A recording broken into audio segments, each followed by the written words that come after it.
Volvemos con más acontecimientos en pleno desarrollo y hoy tenemos el placer de dialogar como viejos amigos que somos, o más amigos que viejos probablemente, con nuestro ex canciller. Viejos pero no antiguos. Bien, no confundir. Menos anticuados. Sí, sí. Y hombre que ha ocupado todas las principales embajadas que tenemos en nuestra querida, contaminada y única nave espacial, ex canciller, y ahora nuestro representante permanente como embajador ante la Organización de Estados Americanos. ¿Cómo ves la OEA en este momento? Yo diría que moderadamente irrelevante. Pero parece cada vez más irrelevante. Sí. Lo de moderado parece... Sí, bueno, déjame ser amable porque al fin y al cabo formamos parte de esa familia, pero en todo caso es una pérdida permanente de influencia y precisamente porque es objeto de una excesiva influencia de una sola parte. Entonces no hay que esperar mucho de la OEA, pero eso sí, tiene la ventaja, es una caja de resonancia. Y al contrario de lo que ocurría en el pasado, cuando convalidaba, conestaba invasiones y atropellos y violaciones de los derechos humanos, hoy la OEA, por su condición de caja de resonancia, aunque sigue siendo cómplice de muchas irregularidades, nos permite a los países caracterizados por la justicia social y la democracia y la paz, etcétera, etcétera, hacer ruido y hablar. Eso no ocurría antes. Antes era como una congregación de conejillos domaditos, porque los conejillos asaltan mucho, pero eran conejillos inmóviles, casi como para tiro al blanco. Bueno, y volviendo a nuestra querida República Bolivariana de Venezuela, la Quinta República, el énfasis que se ha puesto en la clase trabajadora, en todo este proceso que ha generado y que viene precisamente, esto es lo que le cuesta entender a los hermanos de otras latitudes, ¿no? Que en Venezuela no hay una dicotomía pueblo-fuerzas armadas, que no son las Fuerzas Armadas ya para reprimir a un pueblo o a la clase trabajadora, por ejemplo, sino que son los oficiales, y que además todos tienen nivel universitario, son el pueblo en uniforme. No lo entienden, a veces hay que explicarlo y explicarlo y explicarlo, y que no es una casta, que el pueblo está orgullosísimo de sus Fuerzas Armadas. Y sus Fuerzas Armadas están orgullosísimas de su pueblo. Hoy hoy no, en estos días he visto un fenómeno en este peregrinaje para rendirle tributo al presidente, la mezcla de civiles con militares, los militares haciendo cola, cadetes, oficiales de diversas graduaciones y de diversas ramas de la Fuerza Armada Nacional Bolivariana, bueno, esperando su momento para presentarle a ellos sus respetos a nuestro jefe de Estado, a nuestro libertador de pueblo, del pueblo. Hoy me dieron el cálculo, si todo funciona y fluye, en las dos filas, que ahora están obligados a tener dos filas para ver cómo hacen frente a esta excepcional demanda del pueblo que quiere saludar a su líder, pasarían 40 por minuto. Pero llevamos días y días con sus noches, porque esto no se detiene, y la marea humana no para, no para, no para. Eso indica hasta dónde ha llegado a la clase trabajadora el mensaje de un militar, que normalmente los militares eran para reprimir a los trabajadores. Esa dicotomía no existe acá. ¿Cómo puede explicarle a nuestra audiencia en el exterior este fenómeno? Educación, formación, historia, conciencia social, espíritu pacífico o espíritu de paz, que suena todavía mejor, entre nuestro pueblo y nuestra Fuerza Armada. Es un cambio total. Y digo educación porque a lo largo de los 14 años se han producido muchos fenómenos en este país. Esa integración pueblo-Fuerza Armada antes no era concebible. La Fuerza Armada era un segmento aparte de la sociedad, como una casta con una serie de privilegios, encargada de reprimir al pueblo cuando se alzase contra los privilegios de esa Fuerza Armada o de los gobernantes de turno. Ahora es totalmente diferente. Para los cuales la Fuerza Armada eran los centuriones. Exactamente, bueno, y fueron responsables de la masacre, de la más grande violación de los derechos humanos en la historia de nuestro país, que fue el Caracazo, ante la insensibilidad, indiferencia o la banalización de la comunidad internacional de países neoliberales y amistosos y falsas democracias que antes y en ese momento se preocuparon más por la salud política del gobierno de Venezuela de aquel momento y no por la salud física o la integridad física de los ciudadanos que protestaban en la primera protesta mundial contra las medidas del Fondo Monetario Internacional. En eso también fuimos pioneros. Fuimos pioneros. El Caracazo marcó el camino. Tenemos una condición de pioneros y traumatizó, por supuesto, a la joven oficialidad que no entendían por qué ellos los envían a matar a su pueblo.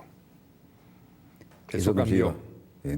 Y hoy tenemos unas Fuerzas Armadas tan informadas como el pueblo, pero informadas y bien educadas, pero que ya no van a hacer cursos para matar izquierdistas, para torturarlos, para extraerles la verdad o la información. Y mucho menos en la Escuela de las Américas, ¿no? O sus sucedáneos. Es un centro es una escuela de tortura. Fort Benning, en Georgia. Dime ahora, desde tu privilegiado punto de vista, ¿cómo le ha cambiado la vida a la clase trabajadora el proceso que estamos viviendo? La democracia representativa nuestra, que nunca fue como lo soñaba Lincoln, en un gobierno del pueblo, por el pueblo y para el pueblo, pues educó a una clase dirigente laboral en el reivindicacionismo. Entonces consiguieron unos aumenticos por allá, unos beneficios para acá, que terminaron además convirtiéndose en recursos para el enriquecimiento ilícito, para la corrupción, en otras palabras. Nosotros terminamos teniendo una clase obrera cuyos dirigentes terminaban recibiendo altísimas bonificaciones por llegar a acuerdos. Y por supuesto, como les convenía llegar a ciertos acuerdos, ciertas contrataciones, en los contratos colectivos, pues cedían ante el patrono, fuese el Estado, fuese la empresa privada, y recibían su premio. Eso se acabó. Y ese país, Venezuela, que fue llevado casi a su desaparición, es decir, en medio de una inmensa descomposición política, social y económica, por los doctores, por los sesudos, por los académicos, hoy es un país que ya tiene en la jefatura de Estado a un trabajador. Y eso debe ser motivo de orgullo para cualquier revolucionario. Ya tenemos experiencias que nos señalan que el camino es el correcto. El mejor presidente en la historia de Brasil fue un obrero metalúrgico. Y el presidente Chávez, con su visión teleológica, con su conocimiento de la realidad y de los hombres, pues tomó la decisión de proponernos a los venezolanos que escojamos a un trabajador, a un dirigente sindical como jefe de Estado. Y para allá vamos. Y ya lo ya tenemos. No provisionalmente. No, acaba de ser juramentado sí. Nicolás Maduro. Y lo vamos a elegir Nicolás Maduro Moros, y viene ahora una elección para lo vamos que a elegir con una marejada, con muchos gentíos detrás de él, como representante y como heredero de la obra que nos dejó el libertador del pueblo. Me acuerdo cuando lo llamaban despectivamente, ese es un chofer de autobús, como si ser un trabajador fuera una nota menor. Hubo un miserable que se autodenomina cristiano, pero yo creo que es un apóstata, que en CNN, para la fruición con que lo escuchaban los entrevistadores, dijo primero, no tiene título académico. Después dijo, no tiene título de secundaria. Y finalmente se le salió completico y dijo, es un chofer de autobús. Ese cristiano no es nada cristiano, ese es un apóstata. Pero son de una condición miserable estos personajes de la ultraderecha. En estos días vi detrás del señor Capriles, y no voy a hablar de Capriles en este momento, pero apostado como simulando que estaba compungido, un miserable de la ultraderecha que se atrevió a reprocharle al presidente Chávez los días que tenía sin ir al trabajo. Le Entonces, reprochó los días que no iba a trabajar porque tenía cáncer. exactamente. Pero entonces, ahí vamos a la otra parte de la historia.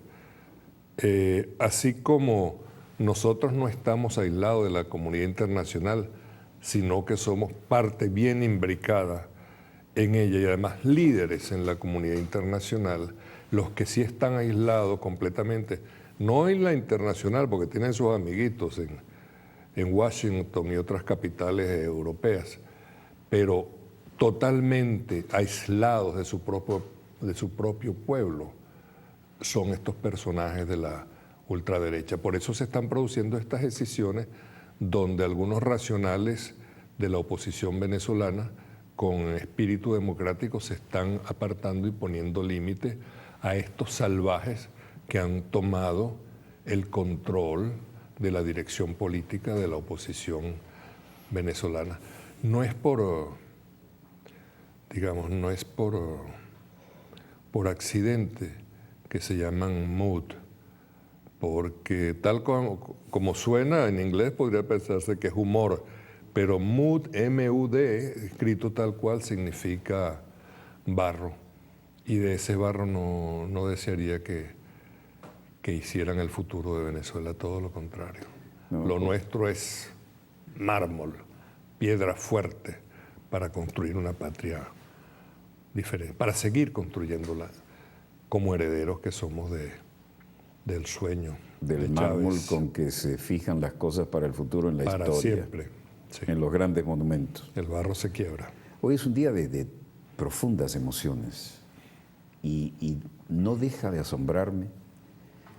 Yo no he recorrido tanto mundo como tú, pero ahí andamos, ¿no? Y yo tengo mis dudas. Yo no he visto, chapó, yo no he visto multitudes como esta manifestándose día, noche, sin parar, para darle el último adiós en menos de 20 segundos a un líder. Pero multitudes que no son ordenadas por un poder superior.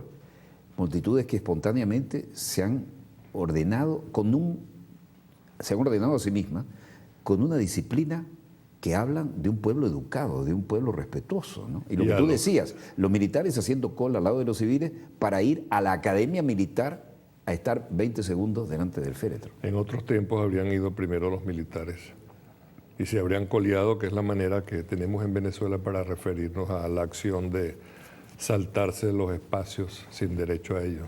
¿Qué reacción has notado en los poderes mediáticos y en los poderes fácticos a nivel internacional de esto que está pasando? Yo no sé si ellos reflexionan, pero diría que si lo hacen están en una etapa de reflexión, porque el poder visual de ese gentío, y vuelvo a decirlo incorrectamente en español, de esos muchos gentíos, es abrumador, es avasallador. Y eso significa que no está en capacidad de encontrar imágenes o información para neutralizar el mensaje que está enviando nuestro pueblo con su aglomeración, con su peregrinaje, con su disciplina y con su espíritu de participación. Esa es la democracia participativa y eso no lo entiende. Y si lo entienden, quieren rechazar esa comprensión. Y hablando de participación, hoy estábamos en la ceremonia solemne y se veía desde un príncipe de Asturias impertérrito hasta un Ahmadinejad y tú veías un aplausómetro. Fue una cosa insólita. Nombraban al jefe de gobierno tal y era una ovación. Nombraban al representante de tal y era una cortés actitud de hacer sonar las palmas. Como una fritanga. Pero fue un aplausómetro. Eso debe haber causado escozores y orgullos, ¿no? Y rompió corazones cuando se abrazó al ataúd. Ahmadinejad se abrazó al ataúd. Es un mensaje de una belleza. el poder de la imagen. ¿Quién contrarresta esto?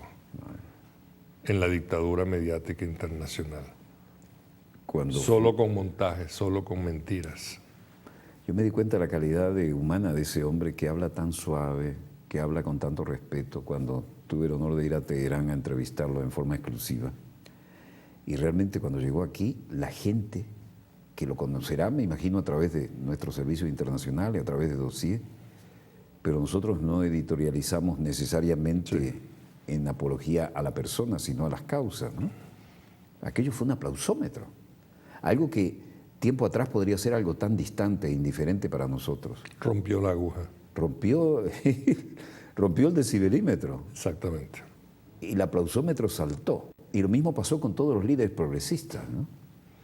Y viste ahora, la presencia latinoamericana también tenía sus matices, ¿no? Y un discreto aplauso para el representante del Reino de España. Somos gente bien educada. Claro, gente... A pesar de ser uno de los países donde los medios más vilipendian a nuestro Es vergonzoso. El periodismo que se está haciendo en España es vergonzoso. Espero que sigamos adelante con la demanda, porque a esos miserables hay que llevarlos a la justicia y hacerles pagar más caro de lo que ya pagaron por la foto difamatoria. Es absolutamente una cochinada, no tengo otra expresión. ¿Qué reflexión quieres dejar a nuestra audiencia a nivel internacional? Fíjate, fue abrumadora la presencia de jóvenes argentinos, por ejemplo, que ven Dossier y que además lo comentan al día siguiente en la universidad, ¿no? Y nos decían que ellos se informan de alguna manera a través del tipo de periodismo que hacemos acá. Pero esos jóvenes venían a rendirle homenaje a Chávez, que representó para ellos una opción que no encontraban, una fuente de inspiración. Uno diría antes, bueno, para los marxistas-leninistas o los de algún matiz de este tipo ideológico, Cuba, la hermana república, siempre ha sido un faro. Pero para nosotros los cristianos, por ejemplo, que siempre hemos tenido que llevar palo de derecha y de izquierda, por definirnos así, en eso estamos... Aparte de los deseos de ser crucificados que nos tienen. ¿Qué reflexión? Que nos reservan. Que nos reservan, sí. Tú que tienes casi... Yo tengo casi los mismos años de militancia en la izquierda cristiana como tú, aunque yo soy un anarco-cristiano, como me decían, nunca me afilié a ningún partido. Y sigo Tú eres así. un Mercosur cristiano, ¿no? Sí. ¿Qué reflexión te da el que de un país donde todo el mundo acostumbra a decir que esto es un peligroso proceso que va al marxismo-leninismo, que es un proceso ateo, y nada está más imbuido del cristianismo profundo como la ceremonia en plena academia militar, donde todos hablan de Cristo y del líder que estamos homenajeando? Eso es lo que más temen.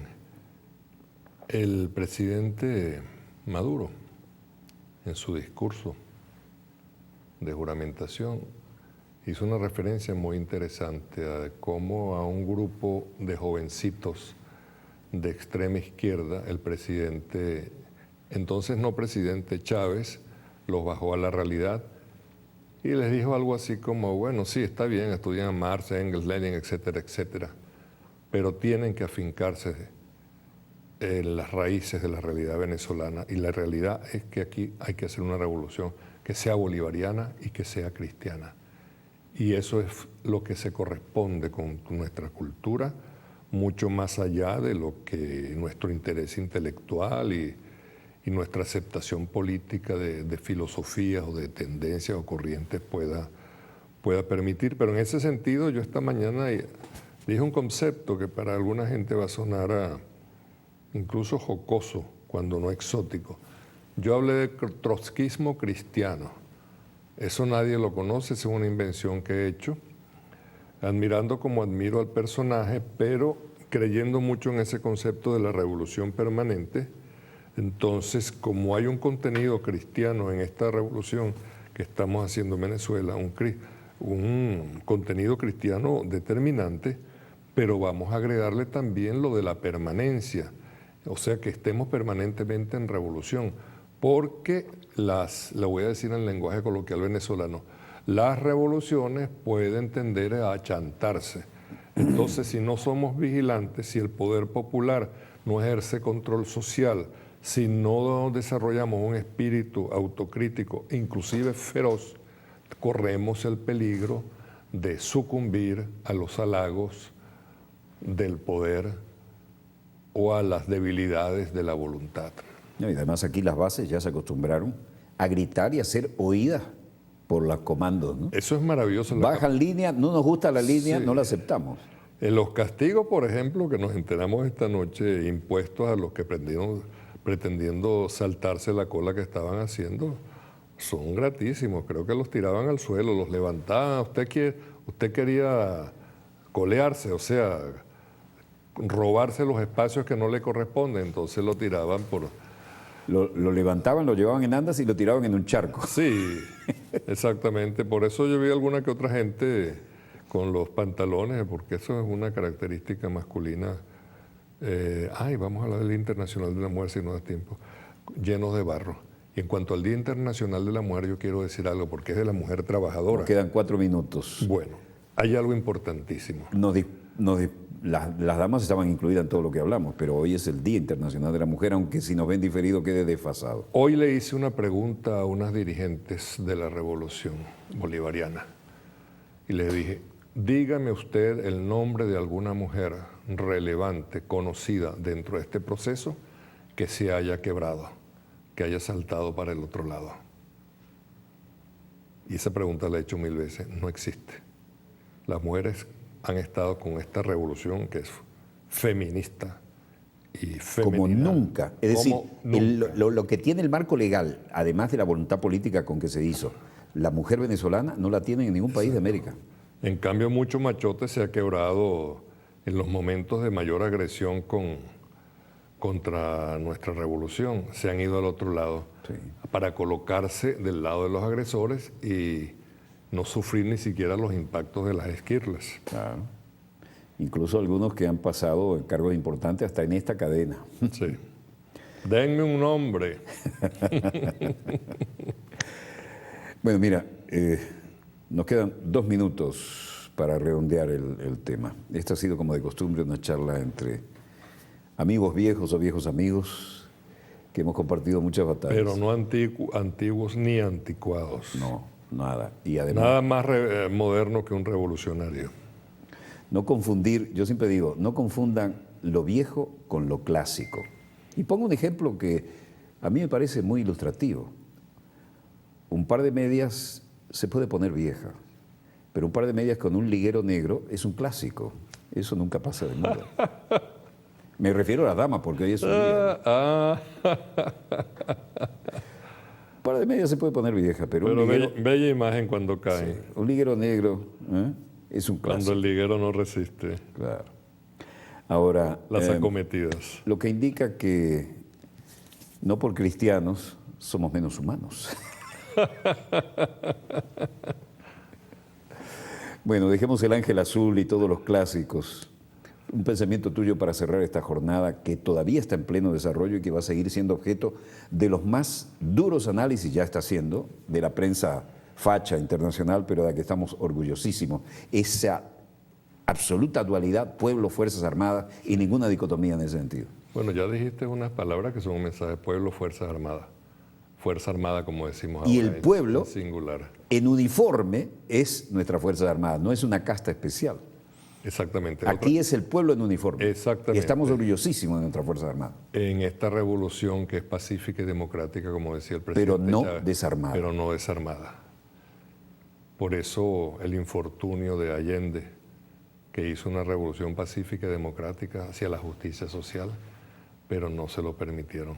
Y ahora estamos Los de investigando. afuera. Vamos a ver esa investigación de si envenenaron a Allende. Sí. Perdón, Ahora, envenenarlo no, cómo murió Allende, pero además el gran poeta, hay Sí. que ver si lo envenenaron, ¿no? esa es la última investigación que se está haciendo. ¿Qué sabes porque es muy curioso la muerte súbita prácticamente de Neruda, Sí. porque vivo era muy peligroso. Tenía el arma de la Y poesía. además ya lo estaban reclamando del exterior. Iba a ser un vocero Exacto. imparable. Y la poesía es un arma de destrucción masiva. Tú lo has dicho. Pero quería decir como cristiano y como chavista palabras. Cerraremos con ese pensamiento Sí, tuyo. algunas palabras, no más que un pensamiento, pero las palabras piensan, que convergen en lo que nos enseñaron como cristianos y lo que nos ha enseñado Chávez. Amor, solidaridad, paz, democracia, solidaridad, inclusión, justicia social. Que así sea. Bueno, una vez más ha sido un placer, una tertulia contigo. Muchas gracias. Donde quiera que se encuentren de ese lado del receptor, gracias por permitirnos estar allí con ustedes. Gracias a nuestro entrañable amigo y maestro Roy Chávez Matos, ex canciller, ex embajador en todas las principales embajadas del planeta Tierra, nuestra querida y contaminada nave, y ahora nuestro embajador permanente ante la Organización de Estados Americanos, hasta que tomemos algunas mejores decisiones, no sé si con la OEA o contigo. Donde quiera que se encuentre, gracias por permitirnos estar allí con ustedes. Disponga usted de las cámaras, señor director. Gracias, Walter. A nombre del equipo Dossier les habló Walter Martínez.